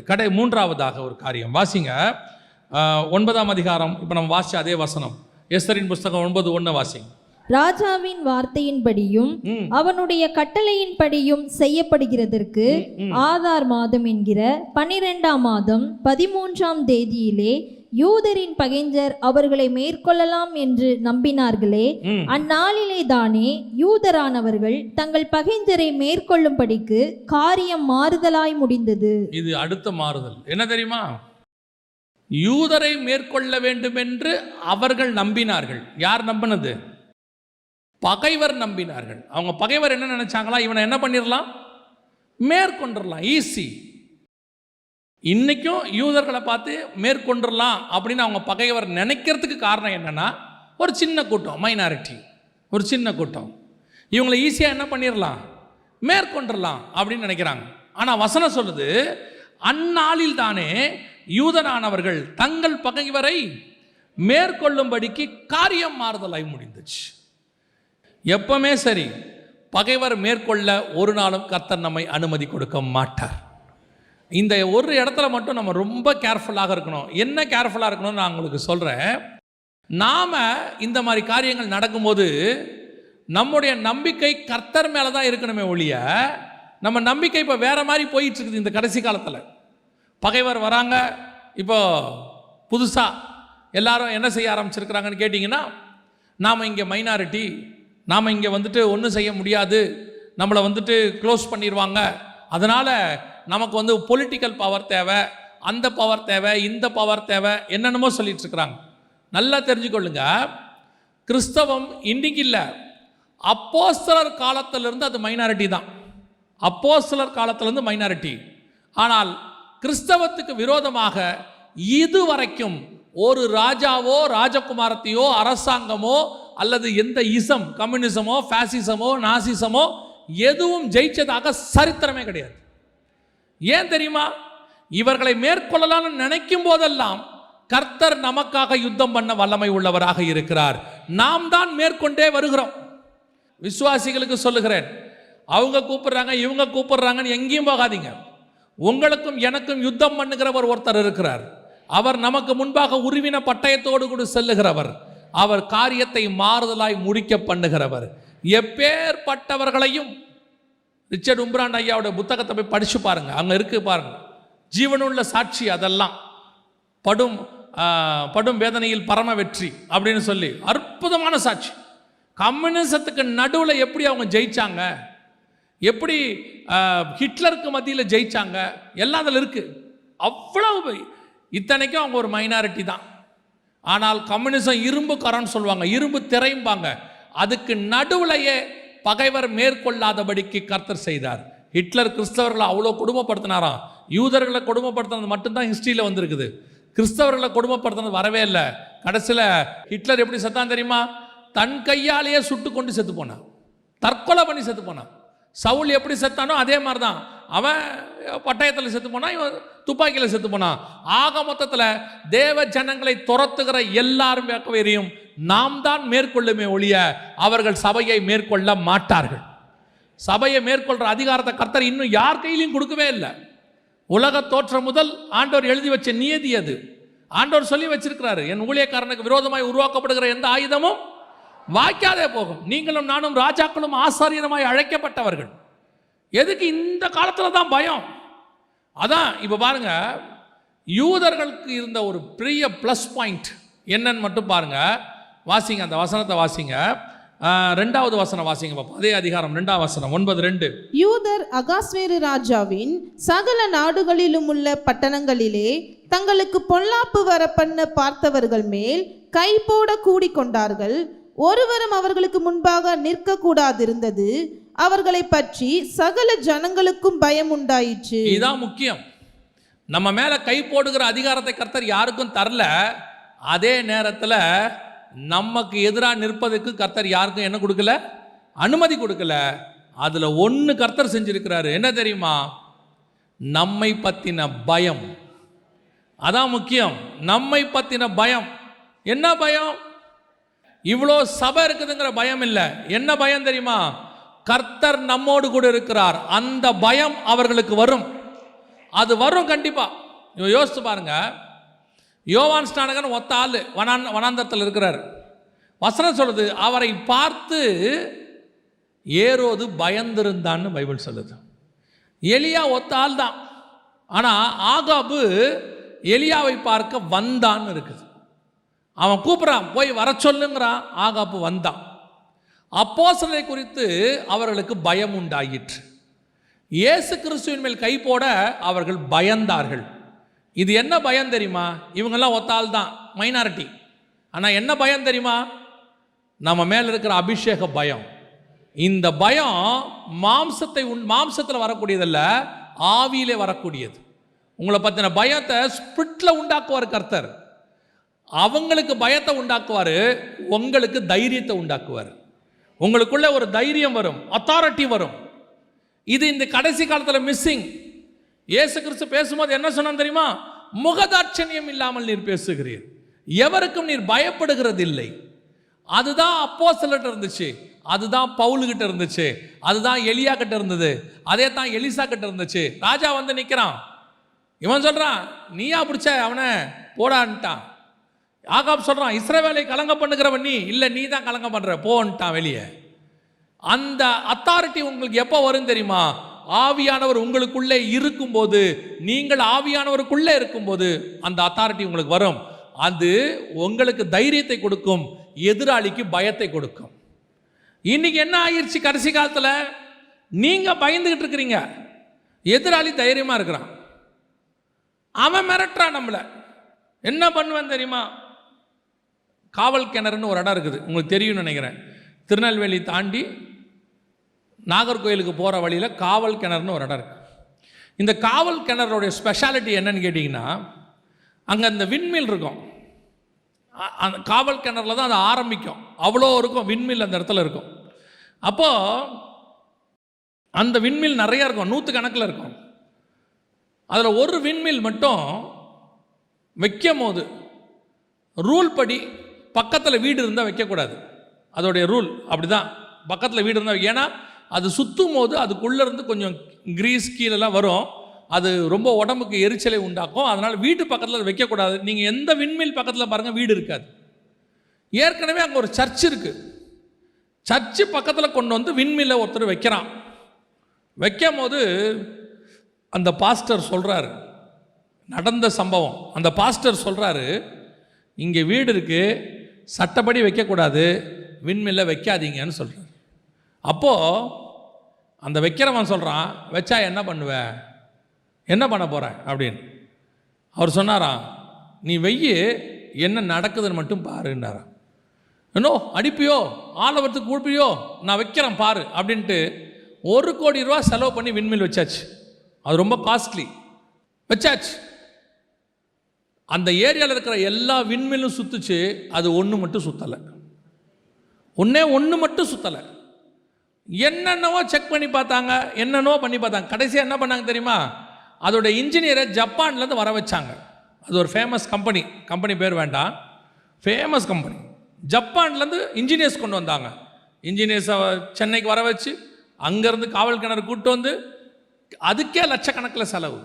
எல்லாம் வந்து செக் பண்ணி பார்த்துட்டு அந்த ஜப்பான் இன்ஜினியர்ஸ் சொன்னது, ஜப்பனீஸ் சொன்னது, என்ன ரீசன்னு தெரில, மேனுஃபேக்சரிங்லேயே ஏதோ ஃபால்ட் இருக்கு, இதை விட்டுருங்க, இது ஒன்றும் பண்ண முடியாதுன்ட்டு போயிட்டான். கடைசியில் அந்த விண்மில் அங்கேருந்து எடுத்துட்டாங்க. இன்னைய வரைக்கும் அந்த சர்ச்சு பக்கத்தில் விண்மில் இருக்காது. நம்மை குறித்த பயம் அவர்களுக்கு வரும். கர்த்தர் நமக்காக வழக்காடுகிறவர், நமக்காக யுத்தம் செய்கிறவர். தேவன் இன்னும் ஜீவனோடு கூட இருக்கிறார். நீங்கள் இந்த அறிவியல் வளர்ச்சி, செல்ஃபோனு, இன்டர்நெட்டு, வைஃபை எல்லாம் வந்த உடனே ஏதோ நீங்கள் மாடர்னைஸ் ஆகிட்டீங்க, ஆண்டவர் ரொம்ப ஓல்டு ஆண்டவர் நினச்சிக்காதீங்க. ஆண்டவர் இன்னும் ஃப்ரெஷ்ஷாக தான் இருக்கிறாரு, இன்னும் எங்கே தான் இருக்கிறாரு. இன்றைக்கும் அதே வேகத்தோடு தான் யுத்தம் பண்ணுறாரு. நீங்கள் தெரிஞ்சுக்கணும், முதல்ல உங்களுக்கு அந்த பயம் இருக்கக்கூடாது. இன்றைக்கி இங்கே என்ன பிரச்சனை தெரியுமா? இன்றைக்கி நமக்கு அந்த விசுவாசமெல்லாம் போனதுனால பயம் வந்துருச்சு. பைபிள் சொல்லுது, நரகத்துக்கு போகிறவங்க லிஸ்ட்டில் ஃபஸ்ட்டு யார் இருக்கா தெரியுமா? பயப்படுகிறவர்கள் தான் ஃபஸ்ட்டு. எதுக்கு பயப்படுறவங்க? தேவனுக்கு பயப்படுறவங்க இல்லை, தேவனுக்கு கண்டிப்பாக பயப்படணும். எதுக்கு பயப்படுறவங்க? இந்த உலகத்துக்கு பயப்படுறவங்க, பிசாசுக்கு பயப்படுறவங்க. இவங்க எதுக்கு எடுத்தாலும் பயம். ஐயோ அவங்க அப்படி இருக்காங்க, இவங்களுக்கு அதிகாரம் இருக்குது. அதிகாரத்தில் யார் வேணாலும் இருக்கட்டும், ஆனால் உங்கள் கூட என் கூட யார் இருக்கா தெரியுமா? ராஜாக்களை தள்ளி ராஜாக்களை உருவாக்குகிற பூமியின் அதிபதி, ராஜாக்களுக்கெல்லாம் அதிபதினு வசனம் சொல்லுது. அவர் நம்மோடு கூட இருக்கிறார். அந்த தைரியம் வரணும். அந்த தைரியம் உங்களுக்கு வந்தாதான் உங்களை பற்றின பயம் அவங்களுக்கு வரும். உங்களுக்கு தைரியம் வராமல் அங்கே பயம் வராது. இங்கே இதான் பிரச்சனை. யூதம் பாருங்க, இத்தனை 22 நாடு, அரபு நாடு, அத்தனை பேரும் எதிராக நிற்கிறான், பயப்படுறான பாருங்க. ஆனால் ஒருத்தனை பற்றின பயம் எல்லாருக்கும் இருக்குது இல்லை? சாதாரணமாக இல்லை, அமெரிக்காவுக்கே அவனை பற்றின பயம் இருக்குது. அவன் என்ன பண்ணுவான்னு தெரியாதுன்னு ஒரு பயப்படுறாங்க. எழுதுறான் பாருங்க, யார் வேணா எழுதுறான் பாருங்க. எழுதும் போது என்ன சொல்றான்? யூதர்கள் மோசமானவர்கள், அவர்களுடைய உளவாளிகள் உலகம் முழுக்க இருக்கிறாங்க, அவங்க எந்த நாட்டுக்குள்ளே போய் என்ன வேணாலும் பண்ணுவாங்க. இந்த பயம் எப்படி வந்துச்சு? முதல்ல அவனுக்கு அவனை பற்றின ஒரு தைரியம் இருக்குது, நம்மளால் செய்ய முடியும்னு. உங்களுக்கும் எனக்கும் ஸ்பிரிச்சுவல் தைரியம் வரணும். இன்றைக்கி ஒரு தீர்மானம், அவன் என்ன வேணாலும் சொல்லட்டும், யார் வேணாலும் என்ன சொல்லட்டும், உன்னை அப்படி பண்ணுவேன், இப்படி பண்ணுவேன், இல்லாமல் பண்ணுவேன், என்ன வேணால் சொல்லட்டும். ஒன்று மட்டும் உண்மை, பகைவர் மேற்கொள்ள கர்த்தர் அதிகாரம் கொடுக்கவில்லை. பகைவரை மேற்கொள்ளுகிற அதிகாரத்தை தான் கர்த்தர் என் கையில் கொடுத்துருக்கிறார். அதுதான் கர்த்தர் நமக்கு கொடுத்துருக்கிறது. அந்த தைரியம் மட்டும் உங்களுக்கு வந்துட்டா போதும். தைரியமாக சொல்லுங்கள். பல நேரங்களில் பிரச்சனைகள் வரதான் செய்யும், பிரச்சனை இல்லாமல் வாழ்க்கை வராது. இப்போ கடைசி காலத்தில் தான் ஒரு வித்தியாசமான உபதேசம் வந்திருக்குது. உங்களுக்கு பிரச்சனையே இல்லை, போராட்டமே இல்லைன்னுலாம் சொல்கிறாங்க. எல்லாம் உண்டு, அதுக்கு நடுவில் தான் நம்ம கிராஸ் பண்ணி போகிறோம். ஆனால் அந்த போராட்டமோ பிரச்சனையோ மனுஷனோ உங்களை மேற்கொள்ளாதபடிக்கு கர்த்தர் பத்திரமாய் பார்த்துக்கொள்வார். அதுதான் கர்த்தர் செய்கிறது. இந்த இடத்துல வசனம் தெளிவாக சொல்லுது, யூதர்கள் பகைவரை மேற்கொண்டார்கள். யாரை? அவர்களை மேற்கொள்ள வேண்டும் என்று பயந்தவர்களை அவர்களை என்ன செஞ்சாங்களாம்? மேற்கொண்டார்கள். சரி, இவ்வளவு காரியமோ மாறுதலாய் முடிந்தது. இதுக்கு என்ன காரணம்? இதுக்கு என்ன காரணம்? எல்லாம் மாற்றி மாற்றி முடிஞ்சிச்சே. இதுக்கு பேசிக்காக 2 காரியம் இருக்குது. அதை மாத்திரம் சொல்லிட்டு நான் ஜெபம் பண்ணி முடிக்க விரும்புகிறேன். நல்லா கவனிங்க, பேசிக்காக 2 காரியம். ஒன்று வாசிங்க, 4ஆம் அதிகாரம் 16வது வசனத்தை வாசிங்க. நீ போய் சூசானில் இருக்கிற யூதரையெல்லாம் கூடி வர செய்து 3 நாள் அல்லும் பகலும் புசியாமலும் குடியாமலும் இருந்து எனக்காக உபவாசம் பண்ணுங்கள். நானும் என் தாதிமாரும் உபவாசம் பண்ணுவோம். இவ்விதமாக சட்டத்தை மீறி ராஜாவினிடத்தில் பிரவேசிப்பேன். நான் செத்தாலும் சாகிறேன் என்று சொல்ல சொன்னாள். இதுதான் பேசிக். அவளுக்கு அதுக்கு முன்னாடியே முந்தின அதிகாரத்தில் நீங்கள் வாசிச்சு பாருங்க, ராஜா அவ தலையில கிரீடத்தை வச்சு அவளை ராஜகுமாரத்தின்னு சொல்லிட்டான். 2:17 வாசிங்க. ஸ்திரீகளை பார்க்கிலும் எஸ்தர் மேல் அன்பு வைத்தான், சகல கன்னிகைகளை பார்க்கிலும் அவளுக்கு அவன் சமூகத்தில் அதிக தயையும் பட்சமும் கிடைத்தது. ஆகையால் அவன் ராஜ கிரீடத்தை அவள் சிரசின் மேல் வைத்து அவளை வஸ்தியின் ஸ்தானத்திலே பட்டத்து ஸ்ரீயாக்கினான். பட்டத்து ஸ்ரீ ஆயாச்சு, போஸ்டிங் கொடுத்தாச்சு, பவர் வந்துருச்சு. 127 நாட்டுக்கு அவர் ராஜகுமாரத்தி, இப்போ ராஜாவோட எல்லாம் ஓகே தான். ஆனால் இவ்வளவு அதிகாரத்தை அவள் நம்புவதற்கு முன்பாக ஒன்று செய்கிறா. பிரச்சனை வந்த உடனே முர்தெகாயை பார்த்து சொல்கிறா, நானும் தாதிமாரும் உபவாசம் இருப்போம், 3 நாள் புசியாமலும் குடியாமலும் உபவாசம் இருப்போம், நீங்களும் இருங்கள். இதுதான் ரொம்ப இம்பார்ட்டண்ட். இன்னைக்கு ராஜகுமாரத்தி ஆகிற வரைக்கும் நம்ம உபவாசம் இருப்போம். அதாவது நமக்கு எதிர்பார்க்குற காரியம் நடக்கிற வரைக்கும் நம்ம என்ன பண்ணுவோம்? ஃபாஸ்டிங். எல்லாம் ஓகே தான். அதுவும் பார்த்தீங்கன்னு சொன்னால் ஒரு குழந்தை இல்லை அப்படின்னு சொல்லியாச்சுன்னா சர்ச்சில் நடக்கிற எல்லா ஃபாஸ்டிங் ப்ரேயர்லேயும் அவங்க இருப்பாங்க. அழுது ஜெபம் பண்ணுவாங்க. குழந்தை பிறந்த பிறகு 2 வருஷத்துக்கு ஆளே இருக்காது. பாஸ்டர் என்னைக்காவது பார்த்து கேட்பார், எங்கே உங்களை சர்ச்சு பக்கமே காணோம். அவங்க சொல்லுவாங்க அடுத்த வார்த்தை, இந்த குழந்தைய வச்சுக்கிட்டு எங்கே பாஸ்டர் வர முடியுது, இதோடைய நேரம் சரியாக இருக்குது, வேலை கிடைக்கலம்பாங்க. உபவாசம் போட்டு ஜெபம் பண்ணி அழுவாங்க. ஒவ்வொரு உபவாச கூட்டத்திலையும் ஜெப குறிப்பு எழுதி கொடுப்பாங்க, எனக்கு வேலை கிடைக்கவில்லை, தயவு செய்து ஜெபிக்கவும். இங்கேயும் ஊக்கமாக ஜெபம் பண்ணுவாங்க, வேலை கிடைச்சிடும். அதுக்கப்புறம் பாருங்கள், சர்ச்சு பக்கமே ஆள் வராது, சண்டேவே வராது. பாஸ்டர் கேட்பார், எங்கே நீங்கள் சண்டே கூட ஆளை காணுமே. பாஸ்டர் சண்டே கூட வேலை வச்சுட்டாங்க, பிஸியாக இருக்குது. இப்போ நம்மை பொறுத்த வரைக்கும் நாம் நினைக்கிற காரியம் நடக்கிற வரைக்கும் என்ன பண்ணுவோம்? ஃபாஸ்ட் பண்ணுவோம், ஜெபம் பண்ணுவோம், எல்லாம் பண்ணுவோம். அது வந்த பிறகு நாம் அதற்கு அதிகாரியாக மாறிட்டோம். இப்போ நமக்கு அந்த ஃபாஸ்டிங்லாம் தேவையில்லை, ப்ரேயர் தேவையில்லை. இன்னும் சொல்லப்போனால் ஆரம்பத்தில் சர்ச்சுக்கு வரும்போது இருக்கக்கூடியதான ஸ்பிரிச்சுவல் டெடிகேஷன் இப்போ இருக்கா அவங்களுக்கு? இப்போ இருக்கா?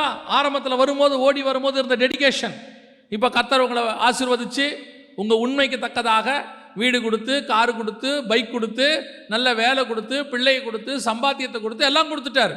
ஆனால் அந்த டெடிகேஷன் இருக்கா? இப்போ அது ஓடி வரீங்களா? இப்போ என்ன சொல்கிறீங்க?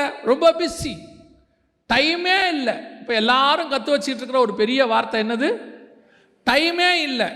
ஆனால் எஸ்தர் ராஜகுமாரத்தியாய் மாறின பிறகு ராஜா கிட்ட போகிறதுக்கு அவகிட்ட இன்ஃப்ளூயன்ஸ் இருக்குது. இப்போ எல்லாரையும் பார்க்கலாம், ராஜா அவளை அதிகமாய் நேசித்தான்.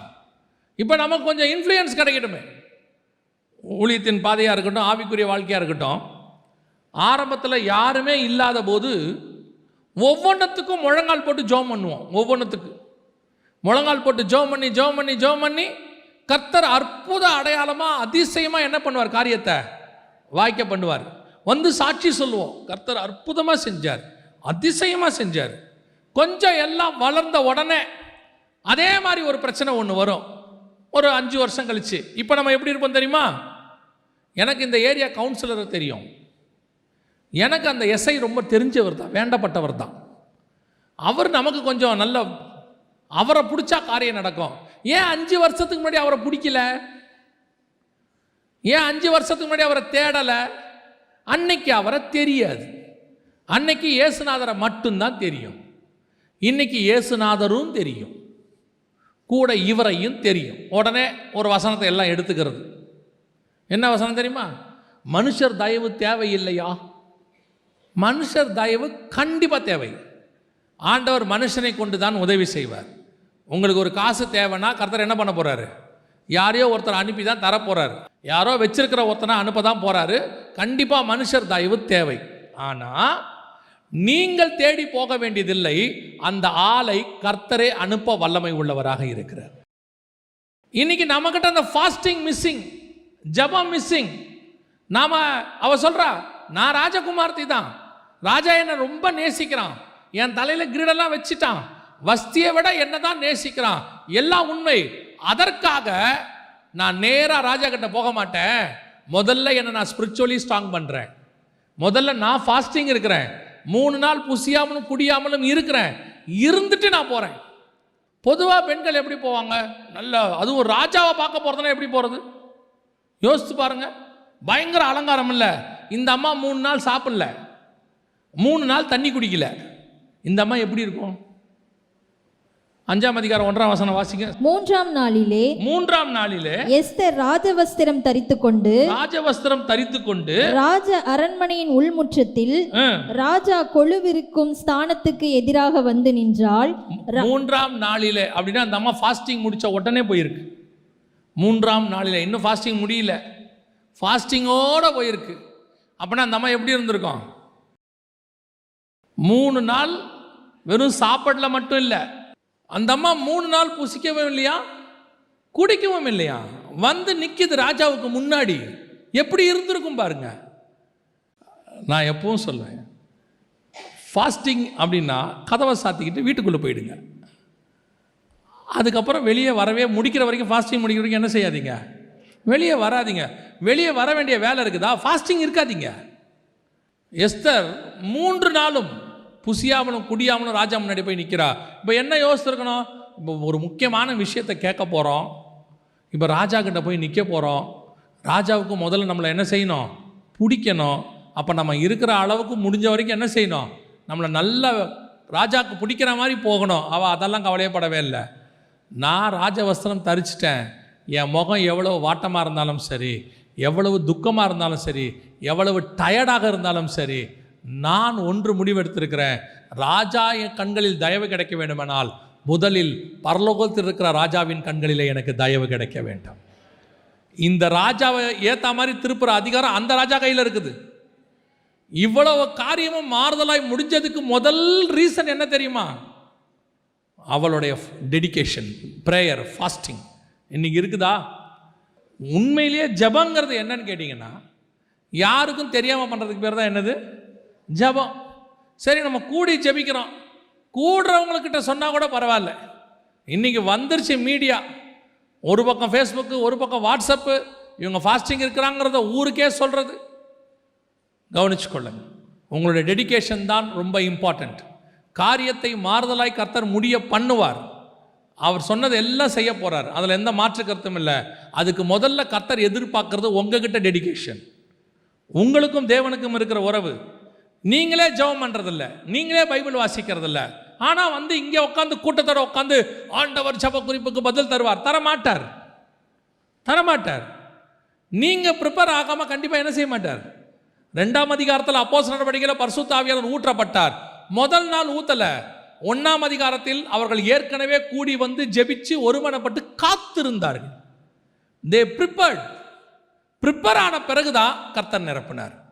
ப்ரிப்பேர் ஆகாமல் நடத்த மாட்டார். கேட்ட காரியம் நடக்காது. இன்னைக்கு நீங்கள் பண்ணுற நிறைய ஜப குறிப்பு ஏன் கிடைக்கல? நீங்கள் நினைக்கிறீங்கல்ல, நானும் எவ்வளோ நாளாக ஜெபம் பண்ணுறேன், ஆண்டவர் எனக்கு கொடுக்க மாட்டேங்கிறார். ஏன் கொடுக்க மாட்டேங்கிறாரு? நீங்கள் உங்ககிட்ட அந்த ஆயத்தம் இல்லை, முந்தி மாதிரி ஒரு டெடிகேஷன் இல்லை. நான் ஒரு சிலருக்கு தான் சொல்கிறேன். ஒரு சிலர் உண்மையிலே டெடிகேஷன், உண்மையிலே காத்திருக்கிறார்கள், தேவ சமூகத்தில் வந்து உட்கார்ந்துருக்கிறாங்க, உபவாசத்தோடு காத்திருக்கிறாங்க. அவர்கள் ஜெபங்களுக்கு கர்த்தர் பதில் தர வல்லமை உள்ளவராக இருக்கிறார். முதல்ல எஸ்தர்கிட்ட இருந்தான ஃபஸ்ட், நான் ராஜாவுக்கு பிடிச்சமானவ தான், ஆனாலும் சரி நான் தேவனிடத்தில் போய் முதலில் காத்திருக்கிறேன். கர்த்தர் காத்திருக்கிறவனைத்தான் கர்த்தர் உயர்த்த வல்லமை உள்ளவராக இருக்கிறார்.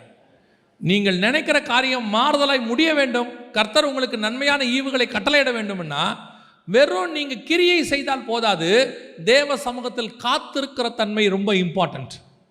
இன்னைக்கு காத்திருக்குதல் இல்லை, விசுவாசிக்கும் இல்லை. தேவன் நீங்கள் நினைக்கிற காரியத்தை செய்ய வல்லமை உள்ளவராக இருக்கிறார். அல்லேலூயா. 2வது எஸ்தர் செய்த காரியம் என்ன? 8ஆம் அதிகாரம் 3வது வசனத்தை வாசிங்க. 8:3 வாசிங்க. பின்னும் எஸ்தர் ராஜசமூகத்தில் பேசி அவன் பாதங்களில் விழுந்து அழுது ஆகாகியனான ஆமானின் தீவினையையும் அவன் யூதருக்கு விரோதஞ்செய்ய யோசித்த யோசனையையும் பரிகரிக்க அவனிடத்தில் விண்ணப்பம் பண்ணினாள். 2வது கண்ணீரோடு கூடிய விண்ணப்பம். எஸ்தர் கேட்டா ராஜா என்ன சொல்லிட்டான் தெரியுமா? ராஜா ஒரு வார்த்தை சொல்றான், உன் விண்ணப்பம் என்ன? நீ தேசத்தில் பாதியை கேட்டாலும் நான் உனக்கு தரேன்ட்டான். ஒரு தடவைக்கு 3 தடவை சொல்லிட்டான், உனக்கு என்ன வேணும் நான் தரேன்ட்டான். அடுத்து ஆமானை பற்றி சொன்ன உடனே அதையும் சரின்ட்டான். அவன் வேற ஒன்றுமே சொல்லலை, சரி அப்படின்ட்டான். ஆனாலும் தன் ஜனங்களுடைய விடுதலைக்கு எஸ்தர் செய்த இன்னொரு மிக முக்கியமான விஷயம், அவன் பாதங்களில் விழுந்து அழுது கெஞ்சி விண்ணப்பம் பண்ணினான். கர்த்தரை அசைக்கிற 2வது மிக முக்கியமான காரியம் என்ன தெரியுமா? உங்களுடைய கண்ணீர். ஆனால் அது உண்மையான கண்ணீராக இருக்கணும். யோசித்து பாருங்க, லாசரு மரித்து விட்டான், கர்த்தர் உயிரோடு கூடி எழுப்ப வந்துட்டார். மார்த்தாள் வந்து பேசுகிறாங்க. மார்த்தாள் பேசும்போது, நீர் இருந்திருப்பீரானால் என் சகோதரன். இப்போ இயேசு உடனே அவளுக்கு ஒரு வசனம் சொல்கிறார், உன் சகோதரன் உயிரோடு கூட எழுந்திருப்பான். உடனே அந்த அம்மா, கடைசி நாட்களில் அவன் நித்திய ஜீவனை சுதந்திரிப்பான். கான்வர்சேஷன் போயிட்டுருக்கு ரெண்டு பேருக்கு நடுவில். மரியாள் வராங்க, அடுத்து செகண்ட் மரியாள் வராங்க. அடுத்த வசனம் இதே சேம் டைலாக் தான், வேறு டைலாக்கே இல்லை. மரியாளும் அதே டைலாக் தான். நீர் இருந்திருப்பீரானால் என் சகோதரன் மரித்திருக்க மாட்டான். ஆனால் இப்போ இயேசுவோடைய ரிப்ளை வேறு. இப்போ இயேசு என்ன பண்ணுறாரு தெரியுமா? அவனை எங்கே வைத்தீர்கள்? ஏன் இவ கேட்ட உடனே எங்கே வைத்தீர்கள்? அவ கேட்கும் போது என்ன கான்வர்சேஷன்? அவ சொன்னதுக்கும் இவ சொன்னதுக்கும் ஒன்று தான் வித்தியாசம். அவ பேசினா, இவ அழுதா. வசனம் சொல்லும், மரியாள் அழுகிறதையும் அவள் கூட வந்தவர்கள் அழுகிறதையும் இயேசு கண்டு மனதுருகி அவனை எங்கே வைத்தீர்கள் என்றார். இயேசுடைய இருதயத்தை உடைக்கிற ரெண்டாவது விஷயம், விண்ணப்பத்தோடு கூட உன் கண்ணீரும் ரொம்ப முக்கியம். ஆனால் அந்த கண்ணீர் உண்மை உள்ளதாக இருக்கணும். இடத்துக்கு ஏற்ற மாதிரி வரக்கூடாது, உண்மை உள்ளதாக இருக்கணும். ஒரே சம்பவம், மார்த்தாளால் முடியாததை மரியாளால் செய்ய முடிஞ்சிச்சு. எது முடிஞ்சிச்சு? என்ன பெரிய விஷயம் என்ன தெரியுமா? இயேசு 2 இடத்துல தான் பைபிளில் கண்ணீர் விடுவார். ஒன்று இந்த இடத்துல, இன்னொன்று எருசலேமை பார்த்து. இயேசுவையே அழ வைக்கிற அளவுக்கு அந்த ஜெப குறிப்பு இருந்துச்சு, அந்த கண்ணீர் இருந்துச்சு. இன்றைக்கி நாம் கண்ணீர் இருக்குதா? ஆண்டவர் ஏற்றுக்கொண்ட புதுசில் காலேஜ் ஃபஸ்ட் இயரில் ஆண்டவரை ஏற்றுக்கிட்டேன். காலேஜ் போகும்போது வாலிப பிராயன்றதுனால இந்த பசங்க அரட்டடிப்பாங்க பஸ்ஸில், அவங்களோட கொஞ்சம் மிக்ஸ் ஆயிடுவோம். வாதை வந்துடும் திருப்பி மனசுக்குள்ளே. ஆவியானவர் உணர்த்துவார், நீ பண்ணுறது தப்புன்னு. திருப்பி வீட்டுக்கு வந்த உடனே ப்ரேயர் ரூம் ஒன்று வச்சுருந்தோம்.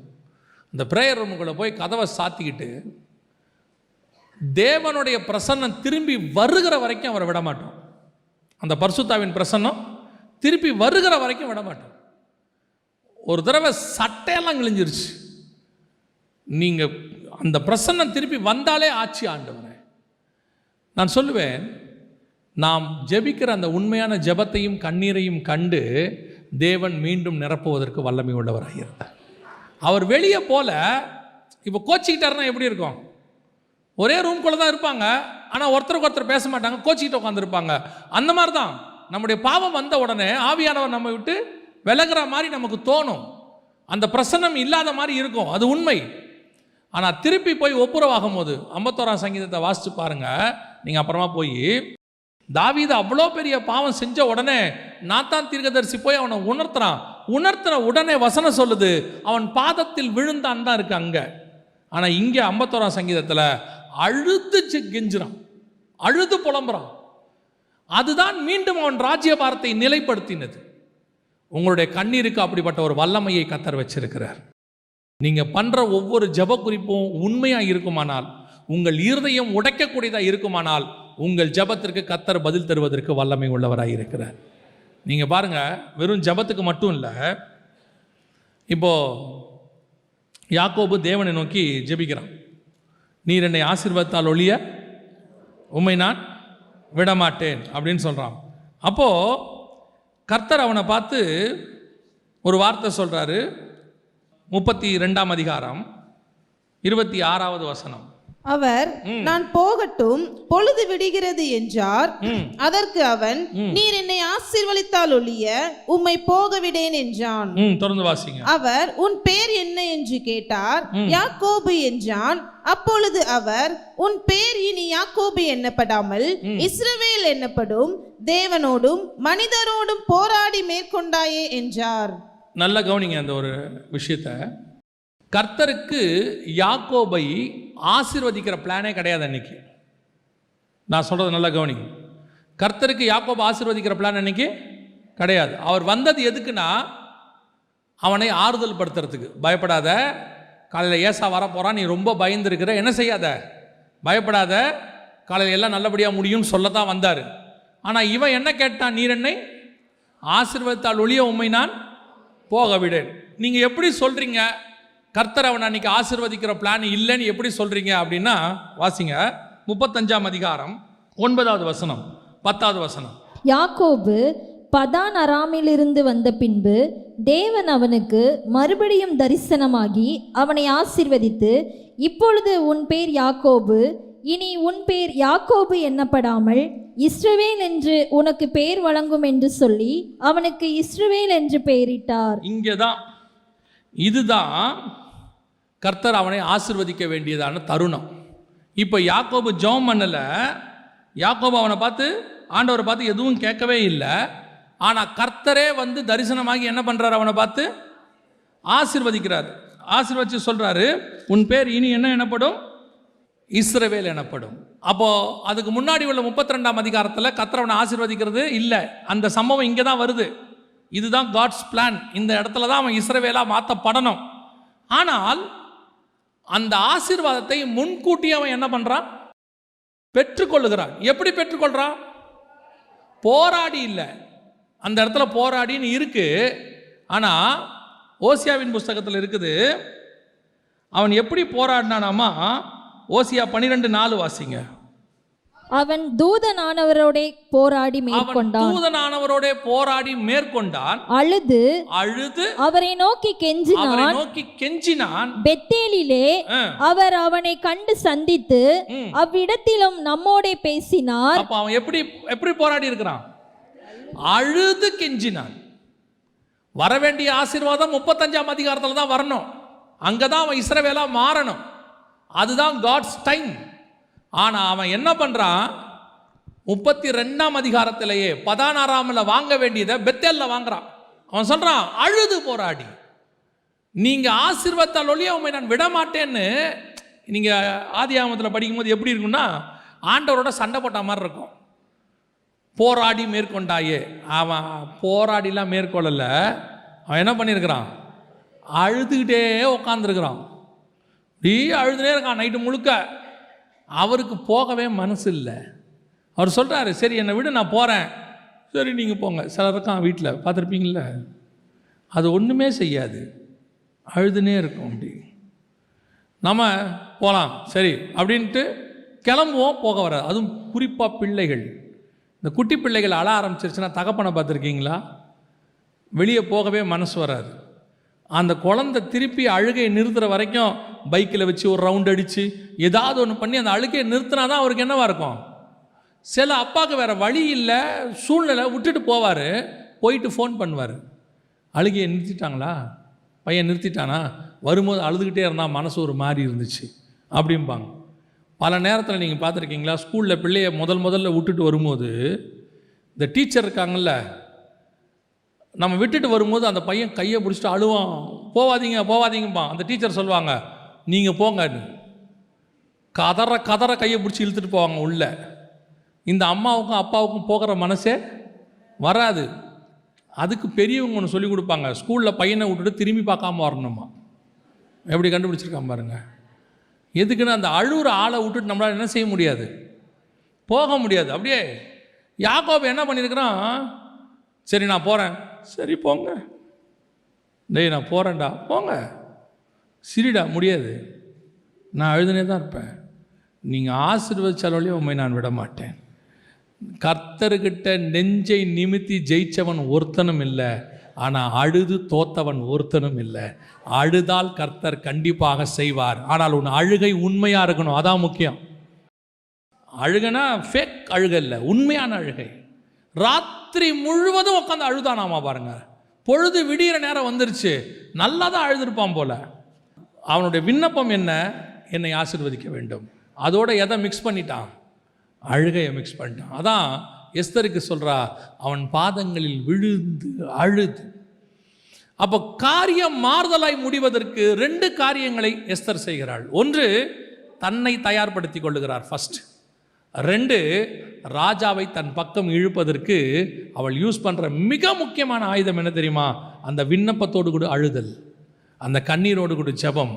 அந்த கண்ணீரின் ஜெபம் ஒரு நாளும் உங்களை ஏமாற்றவே ஏமாற்றாது. சில நேரத்தில் உன் கண்ணீருக்கு மனுஷன் பதில் கொடுக்காமல் போவான். உன் கண்ணீருக்கு மனுஷன் என்ன செய்ய மாட்டான், பெருசாலாம் ஒன்றும். சில ஆண்கள்லாம் இருக்காங்க, என்ன அழுதாலும் கவலைப்பட மாட்டான், அவன் அதை பற்றிலாம் யோசிக்கவே மாட்டான். அழு, இப்போ என்ன, இப்போது நான் தான் உன்னை 10 வருஷமாக பார்க்குறேனே, அழு. அப்போ அவனே கேட்குறான், என்ன இன்றைக்கி நீ அழுவலை, இதுக்கெல்லாம் நீ அழுதுருக்கணுமே இந்நேரம். அவன் பழக்கப்பட்டான். அதனால் நம்மளுடைய அழுகைக்கு மனுஷன் ஒருவேளை என்ன செய்ய மாட்டான், செவி சாய்க்க மாட்டான்.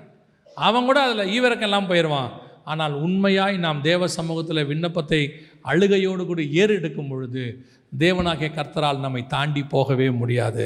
நாம் கேட்குற ஜெபத்திற்கு பதில் தந்து விட்டுத்தான் போவார்.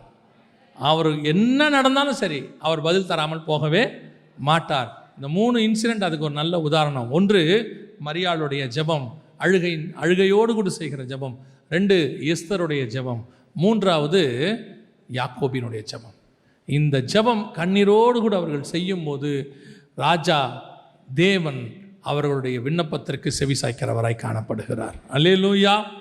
காரியம் மாறுதலாய் முடிய வேண்டும். என்ன செய்யணும்? முதலாவதாக அவர்கள் செய்த மிக முக்கியமான ஒரு காரியம், எஸ்தர் செய்தது, தன்னை தயார்படுத்தி கொண்டால், ராஜவஸ்திரம் தரித்து கொண்டால், உபவாசம் இருந்தால், புசியாமல் குடியாமல் காத்திருந்தால், அவளுக்கு தங்கிட்ட இருக்கிற அதிகாரத்தின் மேலே அவளுக்கு நம்பிக்கை இல்லை. நான் ராஜாத்தி, ராஜகுமாரத்தி, நான் சொன்னால் நடந்துரும், அதெல்லாம் எல்லாம் நான் ராஜா கேட்பாரு, அந்த கான்ஃபிடென்ட்லாம் கிடையாது.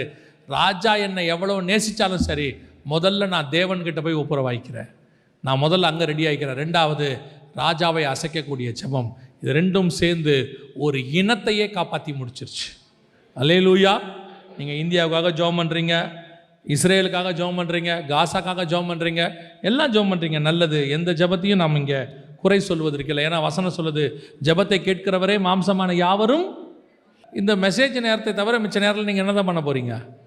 ஜெபம் பண்ண போகிறீங்க. உங்கள் ஜெபம் உண்மை உள்ளதாக, ஆயத்தப்பட்டதாக, கண்ணீரோடு கூட உண்மையாக இருக்குமானால் நீங்கள் ஜெபிக்கிற அத்தனை ஜெபத்திற்கும் கர்த்தர் பதில் கொடுக்க வல்லமை உள்ளவராக இருக்கிறார். ஏன்னா ஒரு ஜெபம் கூட மிஸ் ஆகாது. பைபிள் அப்படி தான் சொல்லுது. அவர்கள் ஏறெடுத்த எல்லா ஜெபத்திற்கும் அவர் பதில் கொடுக்குறாருன்னு 5ஆம் அதிகாரம் வெளிப்படுத்தின விசேஷத்தில் இருக்குது. ஒரு ஜெபம் கூட ஃபெயிலியர் ஆகாது. ஆனால் நம்ம ஜெபம் பண்ணுற முறை தான் ரொம்ப முக்கியம். முதலாவதாக காரியத்தை அவர்கள் மாறுதலாய் முடிய பண்ணுகிறார்கள். கர்த்தர் அதை செய்ய வல்லமை உள்ளவர். ஒன்று தெரிஞ்சுக்கணும், உங்கள் எதிரிகள் உங்களுக்கு விரோதமாக எழும்பி உங்களை தூக்கிலிட நினைத்தாலும் கர்த்தர் அதை மாற்றி போட வல்லமை உள்ளவர். உங்கள் எதிரிகள் உங்களை மட்டம் தட்டி அவர்கள் உயர நினைத்தாலும் கர்த்தர் அதை மாற்றி போட வல்லமை உள்ளவராய் இருக்கிறார். 3வதாக அவர்கள் பகைவர் அவர்களை மேற்கொள்ள நினைத்தாலும் அவர்களை மேற்கொள்ளக்கூடிய அளவிற்கு கர்த்தர் காரியத்தை மாறுதலாய் முடிய பண்ண வல்லமை உள்ளவர். இது எல்லாத்துக்கும் அடிப்படை எங்கே இருக்குன்னா உங்கள் ப்ரேயரில் தான் இருக்குது. உங்கள் ஜெபம் இதையெல்லாம் மாற்ற வல்லமை உள்ளது. அல்லேலூயா. நாம் ஜெபிக்க போகிறோம். எழுந்திருக்கலாமா தேவ சமூகத்தில்? ஆண்டவரை நோக்கி பார்க்க போகிறோம். ஒருவேளை ஆமான் மாதிரி ஒரு சிலர் உங்கள் ஊழியத்திலேயோ, உங்கள் வேலை ஸ்தலத்திலேயோ, உங்கள் குடும்பத்திலேயோ, உங்கள் கூடையோ இருப்பாங்க. உங்களுக்கு வர வேண்டிய உயர்வை அவங்க தடுத்துக்கிட்டு இருப்பாங்க. உங்களை கொல்ல வேண்டும் என்று கூட நினைப்பாங்க. நீங்கள் இல்லாமல் இருந்தால் நல்லா இருக்கும்னு நினைப்பாங்க. நீங்கள் இருக்கிற இடத்திலிருந்து உங்களை அப்புறப்படுத்த வேண்டும் என்று நினைப்பார்கள். மொர்தெக்காய் உட்கார்ந்துருக்கிற இடத்துலேருந்து அவனை ரிமூவ் பண்ணணும்னு ஆமான் நினச்சானாமா. அவனை மட்டும் இல்லை, அவனுடைய சந்ததி மொத்தத்தையும், யூத குலத்தையேன்னு வசனம் சொல்லுது. அதே மாதிரி உங்களை மட்டும் இல்லை, உங்கள் குடும்பத்தையே ரிமூவ் பண்ணணும்னு நினைப்பாங்க. நீங்கள் இங்கே இருக்கக்கூடாது. ஆண்டவர் ஒன்று சொல்கிறார், எந்த ஆமான் உனக்கு விரோதமாக எழும்பினானோ, எந்த காரியத்தை உனக்கு விரோதமாக எழுப்பினானோ அந்த ஆமான் அந்த காரியத்திலேயே விழுவான். அதை செய்ய தேவன் வல்லமை உள்ளவராய் இருக்கிறார். காரியத்தை மாறுதலாய் முடிய பண்ணுகிற தேவன் அவர். ஒரு காரியத்தை நல்லா மனசில் வச்சுக்கோங்க. உங்களுக்கு ஒரு காரியத்தை கர்த்தர் சொல்லிட்டு அதை செய்யாமல் அவர் தூங்கவே மாட்டார். ஆனால் சூழ்நிலைகள் வேற மாதிரி இருக்கும், சிச்சுவேஷன்ஸ் வேற மாதிரி இருக்கும். நமக்கு விரோதமானவங்க மேலே வந்து நிற்பாங்க, நமக்கு விரோதமாக ஸ்டேட்மெண்ட் கொடுப்பாங்க, நம்மளை இல்லாமல் பண்ணுறதுக்கான வேலைகள் எல்லாம் செய்வாங்க. அது நம்ம வாசப்படி வரைக்கும் வந்துடும், நம்ம இருக்கிற இடத்து வரைக்கும் கூட வரும்.